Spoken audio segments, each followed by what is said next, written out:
Hello everyone, Jak Syn here on behalf of Fiend.com and Future Daze, and today it is another exciting episode of Artist Interviews. Today I am sitting with Jim Smith of TEEEL. How you doing today, Jim? Good, man. Thanks for having me on today. This is pretty cool. Well, thank you for being on today and taking the time to do this interview. I know with everything going on in the world and all of us being socially distant and trying to stay safe, it's the little things that bring us pleasure, isn't it? Yeah, man. When I got your email about doing this interview, I was pretty excited because I feel like I've been talking on a computer screen with work for like the last 5 months, and it just seems appropriate, like now we can be anywhere in the world and connect like this. So it's kind of exciting, you end up talking to people more than you probably did before just because the technology's here. Exactly. Like you find yourself reaching out a little bit more, having longer conversations with people, getting to know who they are inside. And I think with having these online meetings, you can really find out more about a person. You can really have that one-on-one connection with them. And I know with everything happening before, it was always hard to get somebody and sit them down and have a meeting, or get them on the phone to have a conversation or something like that, because oh, I gotta go do this, oh, I gotta do this, I gotta make sure I get this done. But then when all this happened, everybody's kind of going, okay, well, I have all this time, what can I do? Well, let's find out how Jim's doing. Yeah, no, this is great, man. I'm currently working from my living room. So I was working in an office in San Diego during the day. I work in advertising, and yeah, I think this kind of threw the whole company for a loop. We ended up, working from home, and I'm thankful that we're able to keep the bus rolling here. And it's been pretty, it was a little eventful in the beginning, just trying to figure out how to do this, but I think we found a good, good little pace for the day. And, I got my vinyl records here, and, so I've kind of made my environment, you kind of relook at where you're living and just what can I do to make this a little bit more, of a habitat to thrive. So I'm now listening to my old records again, which is a huge deal. And I got a little window here. So I've kind of made this little sanctuary for my spot, and work doesn't feel as painful, right? Instead of driving in, sitting in traffic, and, going down to your coffee shop, get a coffee, and then you got meetings. And before you know, it's 10 o'clock and you haven't really done anything. So I do think it's more efficient too. I'm getting more work done, and I'm able to go outside at lunch and walk around and take a little break of that instead of just walking to the kitchen in the office. So it's, there's good and bad, but so far I'm loving it, man. It's been great. Well, that's so great to hear. I mean, we as human beings have adapted, I think, pretty well to the situation going on and really tried to make the most of it. I know with a lot of people working from home, it's I know sometimes it can be kind of repetitive. Some people I've spoken to, they're I hate it, And then other people kind of go, man, I love it. It's the perfect environment. I'm having such a great time. Just like you here. I mean, you have an awesome record collection in the back there. I mean, Thanks. I'm sure it's full of all types of goodies there. Yeah. No, it's been kind of a reimagining of, or kind of re-exploring my collection too, because now I'm breaking into full albums. I got rid of my Spotify, and I'm just listening to full albums. So it's a totally different experience. And I'm man, I forgot about this. So last week I've been going through my kind of early 2000s rock. I've been listening to Deftones and Korn and Tool, just kind of all the music that I was listening to in high school that I haven't listened to in so long, but I'm I have it on vinyl, let's throw it on and just kind of re-experience that again. So that's been really great, just kind of reconnecting with old albums. Oh yeah, that right there. What you could do is even though you're working from home, you on your lunch break, you could literally get up, put a record on, go get something to eat, walk outside for a little bit, come back in and listen to me. What other job in the world would allow you to do that? Yeah. Well, working from home right here, making the most of your time at your home. And it makes all the difference in the world. Yeah, no, it's great. I mean, I think I'm in a good situation. Again, being in San Diego, the weather's really nice. I do feel bad for those people stuck in, single apartments with no view. And I couldn't imagine, the months of isolation and quarantine. And so again, very fortunate to have the sun, out here, and an environment where, year long, I can go outside and get some fresh air just to step out. So it's been pretty awesome, man. Yeah, So today we're going to ask you a couple of questions and see where it goes from here. Are you ready to get into it? let's do it. What are 3 of your most memorable moments from your musical career? So TEEEL's been a project for almost 10 years now, actually, which is pretty surprising. But I would say in the earlier years of TEEEL, when I was more of a solo project, I got to do the South by Southwest show, and I was super honored to be a part of that. And I met so many amazing electronic artists. But I reached out to Steve, who ends up, playing guitar for TEEEL. But I reached out to him. I said, hey, man, we're playing at South by Southwest. Like, I'd love for you to join me. And that was kind of like the first moment when TEEEL became a bedroom project and, more of a live thing. And Steve joined me on stage, and we kind of found this really great groove to playing live.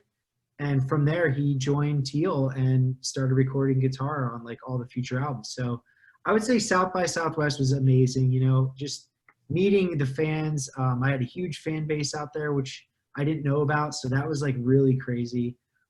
People singing your lyrics and stuff from the crowd is certainly a chilling feeling. It's exciting. I never experienced that before. So that was really cool. And that would lead to the second best show, or not best show, but second favorite show. I did a mini tour in Texas. And I met a lot of the same people that I saw years earlier at South by Southwest that drove like up to 4 hours to come to the show. So Texas definitely has a big place in my heart. I think the audience out there, the crowd just really connects with the music. They're just so happy to have you there. And just all the shows that I played there, like people are just really into it. They support. And it was just a really great experience. And then I would say my third would be back in New York at the Knitting Factory. Me and Steve played with Magic Sword, if you're familiar. Awesome synthwave group. They wear cloaks and masks, and they have some light up swords that everyone in the crowd's kind of headbanging with, and they just put on like a really awesome rock show, for being a synthwave band. But we played with them, and they were just such awesome guys that, it was a packed house. So it was cool to play your music and, to a full crowd and just everyone really into it. So I would say those 3 probably had the biggest impact on TEEEL. Well, those are some pretty memorable moments. I mean, coming from doing like South by Southwest, I'm sure like what you're saying, like that was big for you.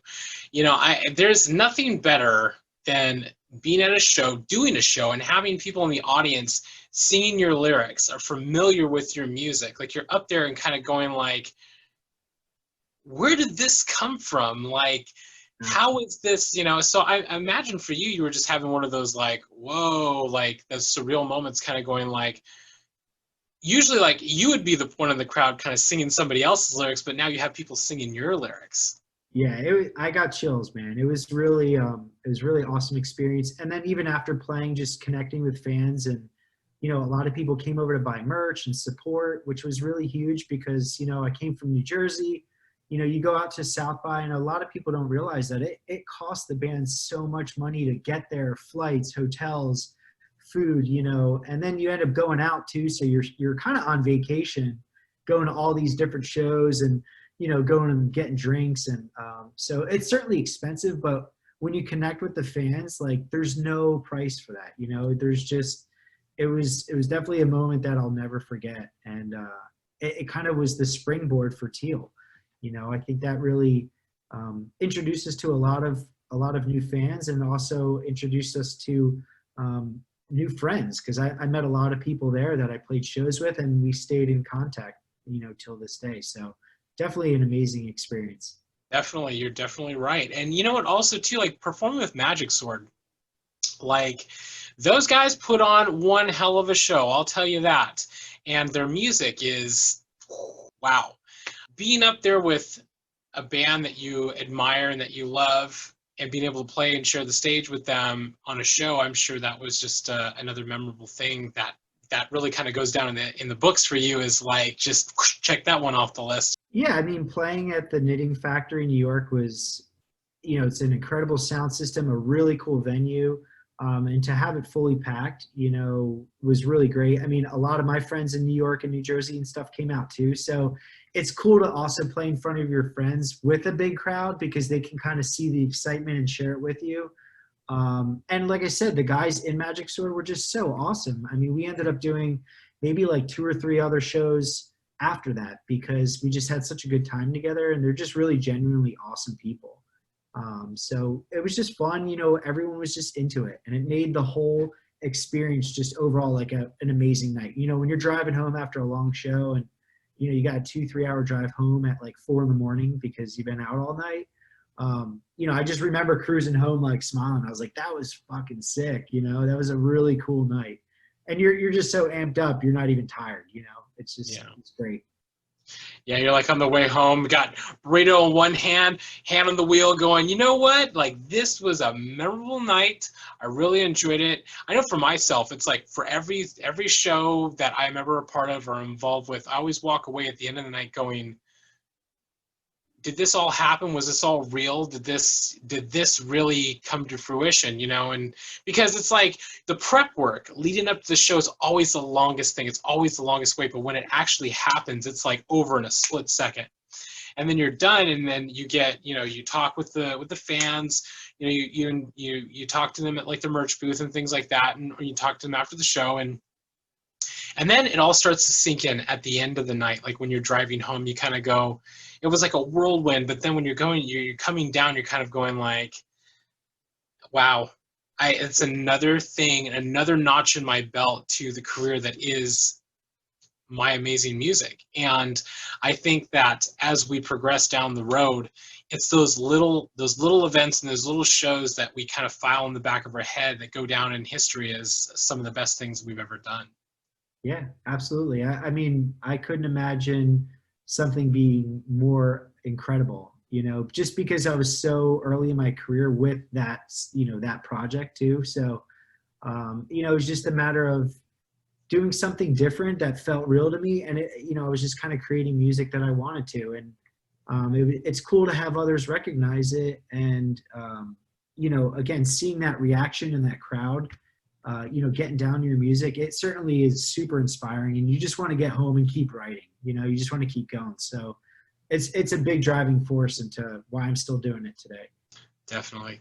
What would you say is your favorite musical release that you've worked on? I would say, you know, it's hard to pick your favorite kid.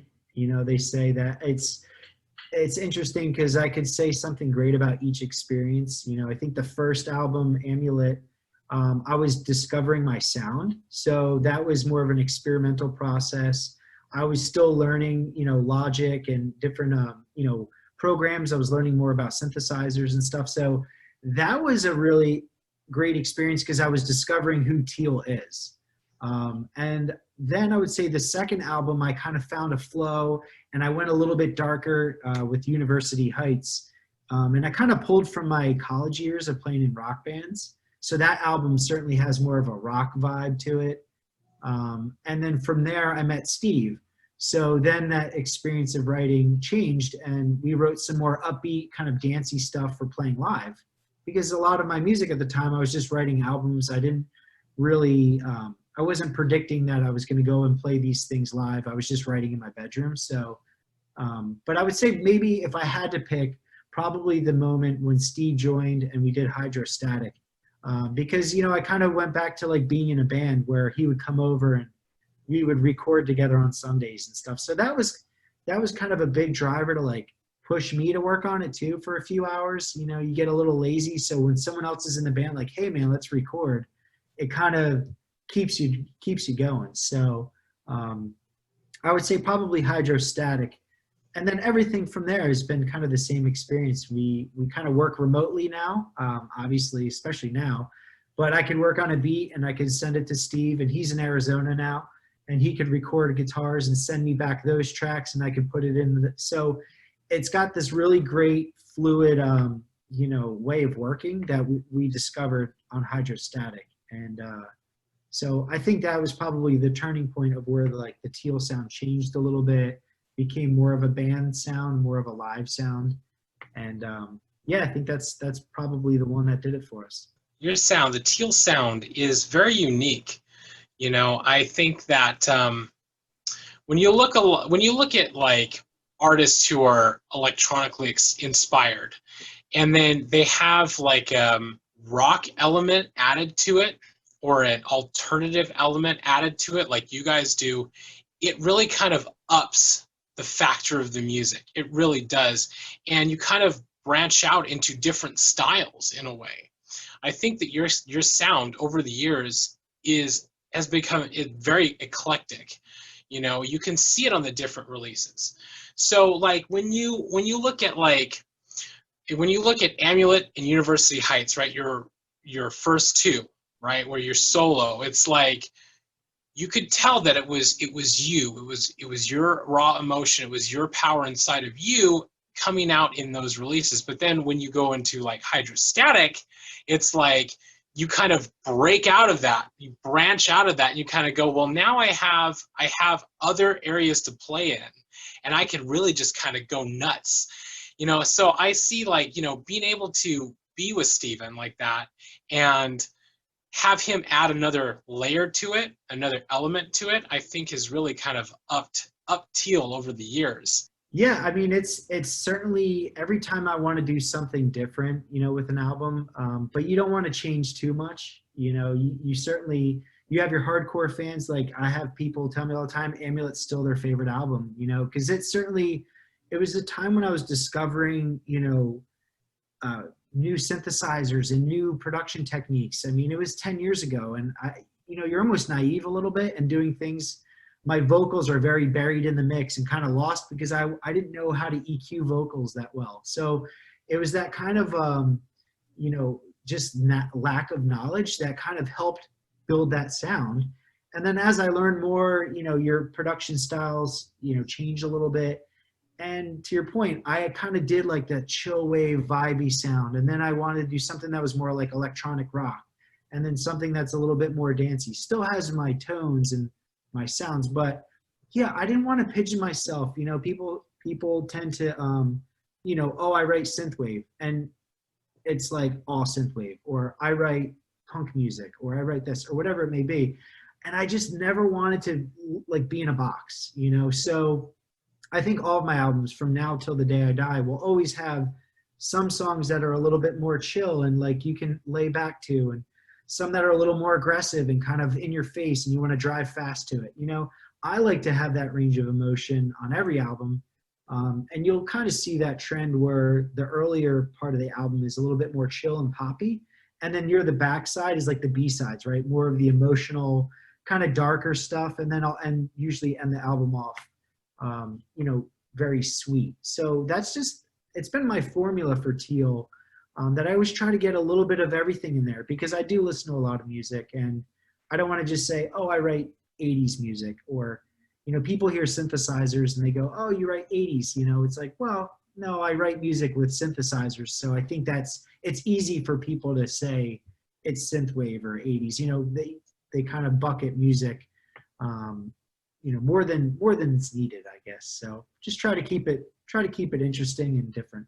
And you know what, it's funny, like, because it's like just because you're working with synthesizers doesn't make you like inherently, you wouldn't say like just synthwave, you know, it's like TEEEL to me is much larger than that. TEEEL is on a broader spectrum than just that, because of all of the little influences you have in all the little influences that I pick up on in the albums. When we talk about Montage Scene, right, that album right there, it's like, it's kind of like a concept album a little bit, but you knew the direction you wanted to go in with that one. Like you already knew, this is what I want to do. This is the way I want to go. But then you jump into like Overtime, right? And with that, it's like futuristic, but then it's like flowy, and then it's dynamic, and it's like cinematic, like together as well.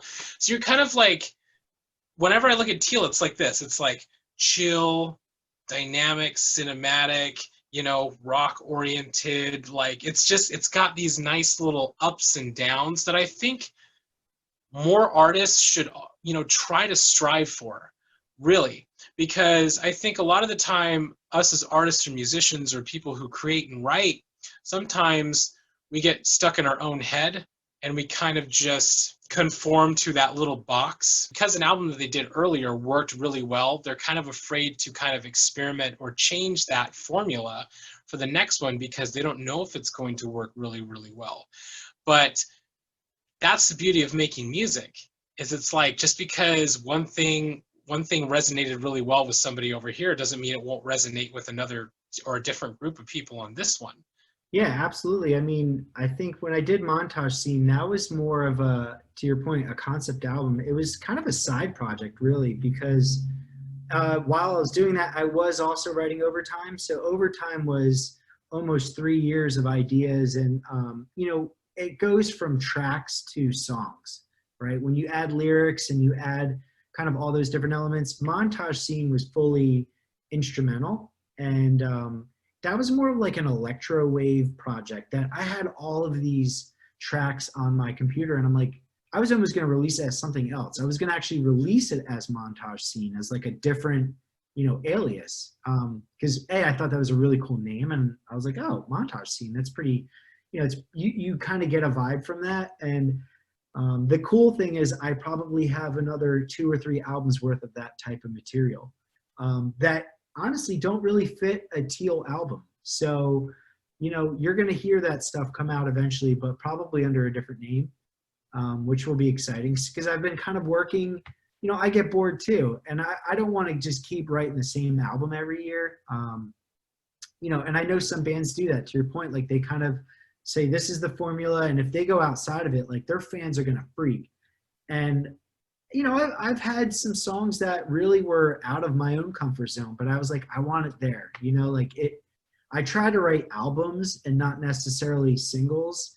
You know, I want to catch a whole vibe for an album if I can, you know, with little peaks and valleys, like kind of like you mentioned. So it's cool to switch it up too. You know, it just really keeps you fresh. And it keeps me wanting to work on it, because then it gets boring and, you know, stale. So yeah, I'm going to keep switching it up a little bit. You know, I don't think I'll ever write the same album. Well, yeah, I mean, why should you? Why should you? Why should anybody ever write the same album? Everybody out there, always experiment. Always go down different paths that you haven't gone down. Always traverse different roads, because when you do, you will find some really amazing stuff that you can create. You really will. If you like the way that a spoon sounds against a refrigerator, record it. Put it down. If you like the way that that a bass line sounds, like just a little, like 1 second, you know, piece of it, put it in there. Whatever you want to do, do it. And don't be afraid to. Don't be afraid to. Because if you don't do it, and your heart in deep inside of your soul and who you are is telling you to do it, if you don't do it, you're going to question yourself later on. Is, why didn't I do that? Why didn't I stick to my guns? So don't have regrets. Just pour your heart and soul into it and do what you love. Absolutely, man. I think that's great. It's really, you know, about the art itself, right? So you don't want to paint a picture for someone else, you know. I mean, you want to do it for you first. And I think that's where the real genuine work comes out. And you've heard that in bands too. They're like, oh, the label's making us do a, you know, write one more single hit for the album. And, you know, bands are kind of forced into doing that. But that's the beauty of being DIY. You know, I don't have anyone telling me this album needs to be out by like November or December, or we're, you know, it's not going to happen. So it's kind of a good thing to have your own freedom to do that. There's no one saying they don't like the song and don't put it on the album. And I'm like, well, if I want to do it, I can. So it really keeps you genuine, you know, and it really, I think you'll be more proud of it if it's from your heart instead of someone else's idea, you know, or what they think your album should be. Yeah, right from the heart there, you know. And also too, another thing that you did mention, like, you like to write albums. It's like there's some people out there who like to pour a lot of energy into a single, like the single, like I want it to be out there, and this is where my energy is going to be, and then I'll do another one and another one, and then maybe later on down the road I'll do an album. But for you, it's a little bit different. You like building off of something from start to finish, like a nice cohesive piece. I know for a lot of us, you know, when we talk about listening to music, I like to try to tell people every once in a while, like, listen to the album in its entirety. Try to listen to all songs in the album, because when you do, you'll get a sense from start to finish where the story is going, how the story is progressing, especially if you're very in tune to picking up on those things. Some people, I know we live in a world right now where it's like instant gratification. Like, I want to be able to browse through these songs, pick the ones I like, and then go from there. But I think that with things slowing down, it kind of going back, like it kind of reminiscent of like when you would go to a record store back in the day, or you go to like a CD store or whatever, Sam Goody, wherever you want to, whatever, how you want to call it, Virgin Mega Store, whatever, or like Amoeba Records here in Hollywood. It's like you went there, you bought the album. You couldn't buy a track. You couldn't walk up to somebody and say, "Hey, I want to buy this one track. Here you go," because I think it sounds cool. No, you had to buy the whole thing, and you had to take it home, and you had to listen to it, because you made a commitment to do it. And I think that a lot of us now are sort of kind of finding our way back to that, kind of finding our way back to the full-length album.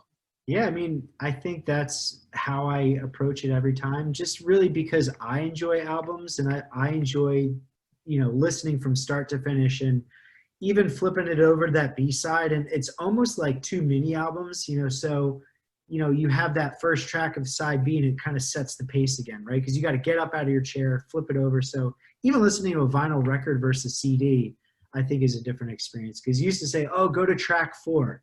Remember, that was like a big thing. Like, "Oh, go to track 3." Like you ended up like not even paying attention to the names of the music, and you're just like, "Oh, track 2 is my favorite."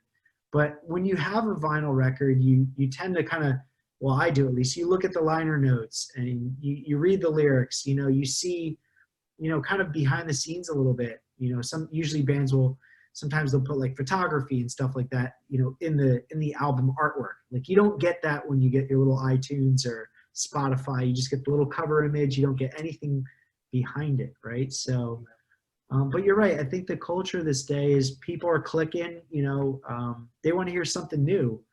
And I remember specifically buying albums as a kid and not liking them, but I'm like, well, I just spent $18 on it. So I'd have to listen to it again and again, and they would kind of grow on you. And you're like, ends up being a favorite album. So yeah, you almost let music grow a little bit, and you can really listen to it differently than just clicking through and like, I don't like it, and you move on. Well, maybe if you gave it a better listen, you might have really appreciated it in a different way. Yeah, exactly. You're exactly right there. And I think you giving it time to breathe. It's like a fine wine. You open a bottle of wine. Do you just start chugging it right away? No. You let it breathe for a bit. It's like, put the record on, listen to it, and give it a chance to breathe. Give your mind a chance to wrap itself around the music. Absolutely. What was the drive behind getting you into making music and performing? So I was probably 15 at the time, and I guess there was an older group of guys that were in a band across the street, and they were playing death metal in a garage, and I just ended up strolling over there and like hanging out with them because they were our neighbors, but they were like the older, cooler kids, and I think just sitting there watching them play, in a band, just me and one of my best friends, Paul, that lived 2 doors down, we kind of just went out and got a guitar and a bass and started playing our own thing in our rooms. And we're like, oh, we should start a metal band. And we talked to a kid in wood shop, and Scott, my buddy Scott, went out and bought a drum set, and we learned to play together. And we started like a hardcore straight edge metal band, in the late 90s. And it was a cool camaraderie. I quit hockey, and I was just like, music's the way to go, man. This is just makes me feel good. And then I discovered drum and bass music, and it was kind of like the death metal of electronic music, very dark and dungeony. So I started listening to that and got into electronic stuff. And, I had a little Dell computer, a 94 Dell, and a little audio card, and just started recording some tracks on it, and got into like Rebirth and Hammerhead and Fruity Loops and all of these like early programs that were really basic, but I think I was using Acid to, lay everything out. So, it was cool. I had friends give me like a floppy disk with like, programs on it. And I don't know, it was fun to work on it late at night alone, and I could just put my headphones on and geek out. And then I kind of put my guitar down. You know, I wasn't getting the same satisfaction, because if I'm playing my guitar in my room, it got kind of boring. And I had more fun writing my own beats and my own kind of the whole song from scratch. Seemed more exciting to me. So when I discovered, you know, Reason and Logic, and I'm like, oh my God, I can record my own guitars and vocals and stuff. I just kind of went back to my roots of doing that. And that's what TEEEL became. It was like electronic beats with, you know, my voice and guitars and live instruments over it. And it kind of, you know, that's the sound of TEEEL. Yeah, you know, I can kind of relate to that, you know, in a way, because I came from a, I guess you could say, goth rock background in a way. You know, back in high school, it's like you form a band. You form a band with friends or people that you knew, like, oh, you know how to play bass? Yeah, cool. You know how to play guitar? Okay, cool. And start jamming together, and you kind of go like, well, we don't have a singer. Well, why don't you be singer? So I'm like, okay, sure, I'll be the singer. So we start practicing and things like that. We do shows. You know, we make a good run of it. Like we do a lot of did a lot of cool stuff, went a lot of cool places. But then eventually it's like, here I am, find electronic music. I found electronic music. I found something that spoke to me. And I think my first trip down that road, I think, was when I first heard Mechanical Animals by Marilyn Manson, because I was like, okay, this right here is like, this is what I started out with, and then this is also where I want to go. So it had those rock elements and that electronic element. I was like, well, what if I can bring these things together? So as time progressed, I was like, well, I want to get into making music. And it's funny that you mentioned Acid, because I had Acid Pro. I did have Acid Pro, and I recorded a lot of stuff on Acid Pro, and I had a lot of fond memories of using Acid Pro over the years. A lot of interesting things that came from that, you know, working with Fruity Loops and stuff like that. But Acid Pro to me will always have that big place in my heart as like that program that kind of like kicked everything else off. Yeah, absolutely. I mean, that was the introduction of me placing loops and lining things up, and then being able to play a live instrument over even just a looping beat kind of blew my mind, you know. And I think at the time too, listening to drum and bass, but I was also like, I discovered, you know, Daft Punk and Fatboy Slim and Propeller Heads, and some of those kind of like Crystal Method and Chemical Brothers, you know, kind of those like block rock and beat tracks. So those were always fun too. And I just kind of went back to listening to 80s music again. You know, I was an MTV kid growing up, and I just loved all those songs, but I was hearing them differently now, because I'm like, oh, that's that kind of drum, or that's that kind of keyboard. So then I started obsessing over like, well, what kind of drum machine was Prince using? Or, you know, I want to get the little metallic notes in that Madonna song. And I would watch the music videos and just try to like find out what they were playing. And I'm like, all right, that's a Jupiter, that's a Roland, or that's a Lindrum.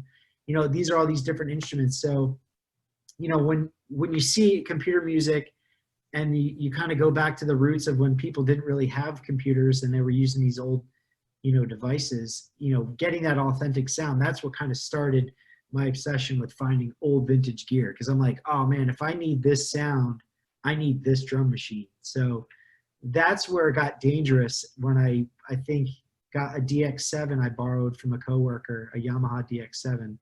And it was all those like 80s preset tones that you heard on Madonna and some of the earlier like pop production. And that was generally the launch to Amulet, the first album, because I used a lot of like the DX7 sounds on that. So it's weird, you know, it was almost like I was using drums from Prince and guitars, you know, referencing like The Cure and New Order.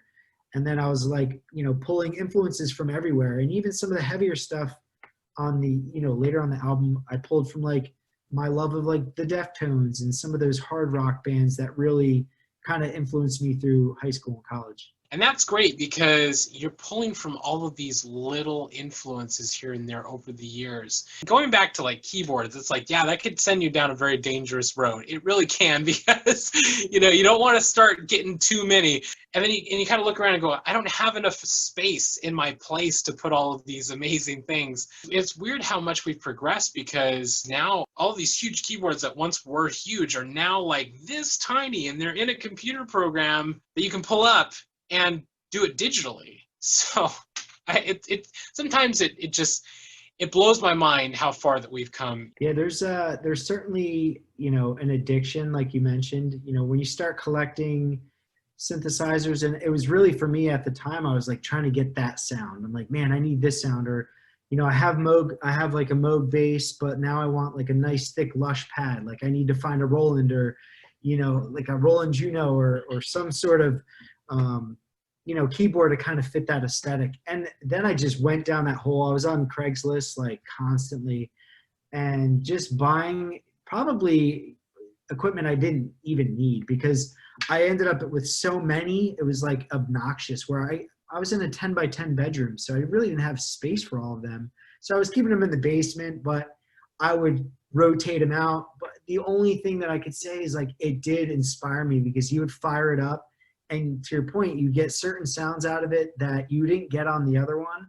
And maybe it would be the start of a track, or it might be that missing link that you needed. But after a while, you have to like, okay, what do I really need to do my sound? You know, do I really need this many keyboards? Probably not. So I did pare down quite a bit.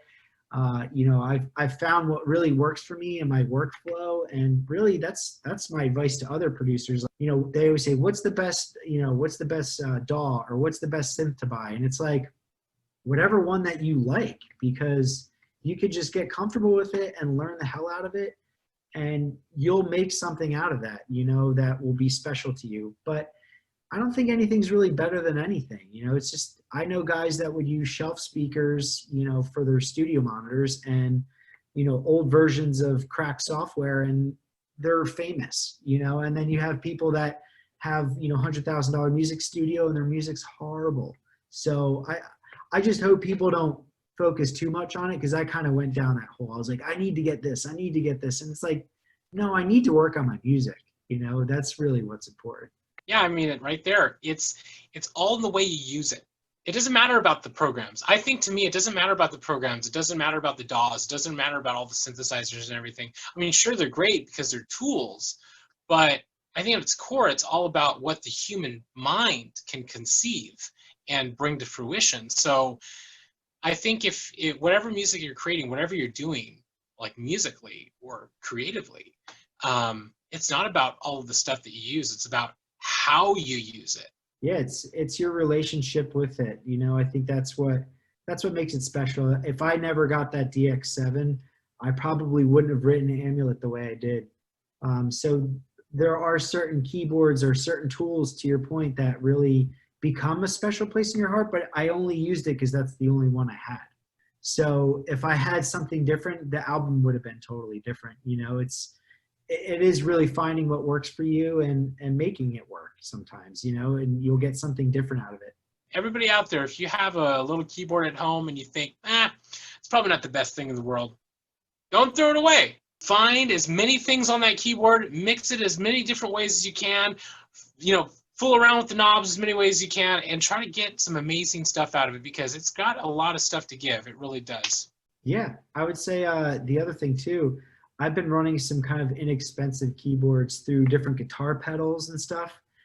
Different effects pedals will certainly change the sound. So there are some cheap alternatives out there too. If you know, you don't need the most expensive synth out there, you could probably go get a little Casio at your local flea market, run it through a couple guitar pedals, you know, record it with a weird mic and put it in your closet and record it this way. And, you know, you'll get some sound that no one's ever even done. Like, man, how did you make that? You know? We're like, yeah, I was in a soundproof booth. I ran it through a compressor and did it. You know, it's like, they don't see that magic behind the scene. They don't see that, like, how did you get that bass sound? Well, I sat on the speaker with a microphone. That's how I got the bass sound, you know? So they don't see those little things. And that right there, I think a lot of artists, over the years have been very ingenious with finding different ways. Thinking quick, thinking on your feet. What are you looking forward to accomplishing the most moving forward? I think really just getting a new album out there. It's due at this point. I'm coming up on 2.5 years now, and it's so close. It's just really finding that last 10% of energy to like finish it off. But really, that's it. I'm excited to keep putting out new music. It's been a while. I love vinyl records, so I'm excited to like create another full album, vinyl record experience. So I'm thinking I would say 2021 for sure. We'll have lots of new stuff out, and not only new TEEEL, but like I said, some of the other side projects too. I'm kind of working in tandem, and I'm a bit ADHD with it right now because I'm like working a few hours over here, a few hours over there. But I'm really excited about it. I got a lot of stuff to share this year, so that's really it. Just getting new music out there for everyone. Well, that's awesome, and I can't wait to hear that new music. And I know it's going to be amazing when it comes out, and I know a lot of other people out there are pretty excited for that too, I'll tell you that. Thanks, man. Yeah, I'm really excited. It's hard to put out something so often, when you're DIY and, you have a day job and, you're trying to manage everything. It's kind of living that double life. So, it's a little bit harder for guys like me to do that. I don't really have a big label backing or, all the time, during the day to do it. So it certainly takes me longer to like put an album out, but I do think it's worth it, the wait, because I don't want to just rush something out and not be proud of it. So I got to make sure it's like fully baked before I share it with anybody. Fully baked right there. Make sure it's nice and crispy on the top. And that's the great part about being independent, working solo on stuff, and really being an artist who produces like on their own time, is that you have that time to kind of really put the frosting on top of it and make it look nice and beautiful. Sometimes we as artists like may go a little bit overboard sometimes, and you kind of have to like stop and like rewind and go, hey, whoa, wait a minute, pump the brakes a little bit here, kid.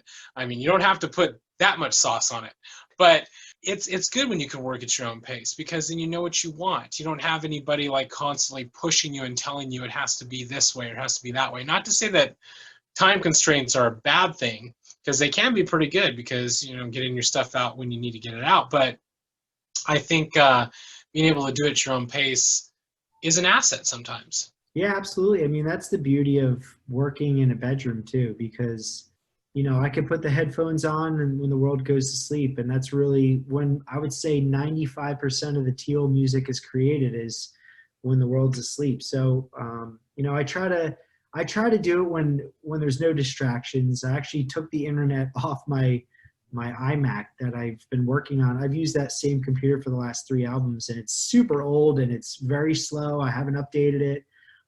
But it works. I use it as a tool. And I don't have the internet hooked up, so it's like a distraction. So I try to go in that room and just fully immerse into the album, shut the door and just do you, and that's really a big part of the music is, it's a very personal experience for sure. Definitely is. And you're right. It is when the rest of the world is asleep, that's when the magic happens. What positive message would you give your fans out there?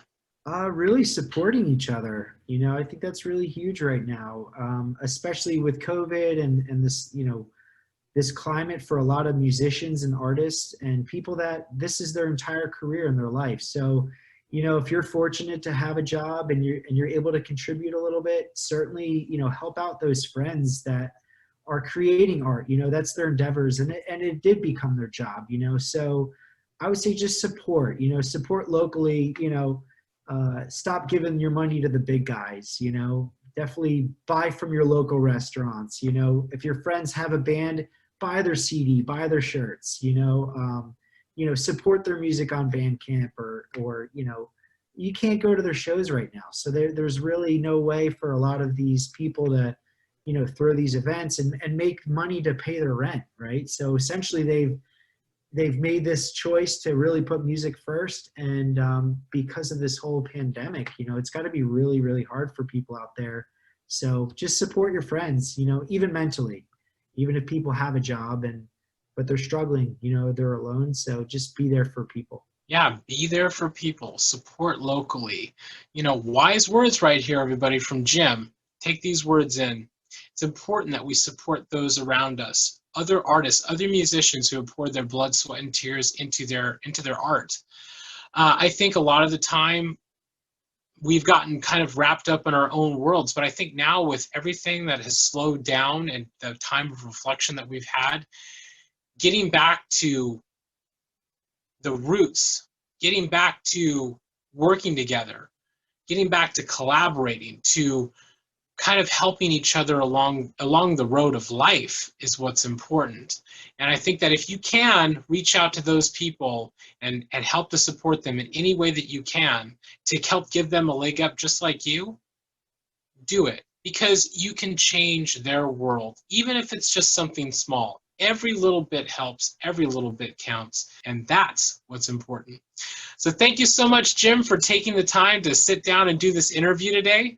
Thank you to everybody who tuned in to watch us have this conversation. If you like this video, be sure to like and subscribe to our Tour Fiend YouTube channel, as we have many more awesome artist interviews on the way, just like this one with Jim from TEEEL. So thank you to everybody. Thank you, Jim. I look forward to seeing you again very, very soon. Awesome. Thanks so much for having me, man. It's been great. And yeah, to all you fans out there, thanks again for supporting. And, you know, I'm going to keep going. So couldn't do it without you. I appreciate it. Definitely. And you know what, to everybody out there, if this is your first time getting introduced to TEEEL, check out their amazing music. Check out all the awesome stuff that they've done. And buy a vinyl. Get into that. Get into collecting some vinyl. Get into listening to albums in their entirety, because you will go to some really amazing places. So take care, everybody. Dream it, build it, and let it grow.